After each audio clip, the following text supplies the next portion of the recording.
Unboxing Insta360 Go 3. Ano ang laman ng kahon? Insta360 Go 3 camera. Ito yung back view, side view, front view, top view, bottom view, microphone, light indicator, user guide,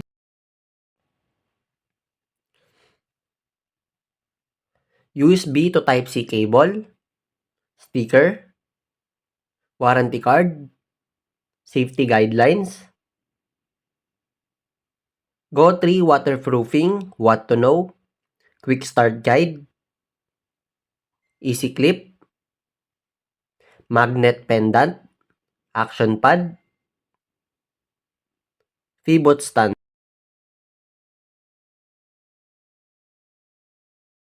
Follow for product review.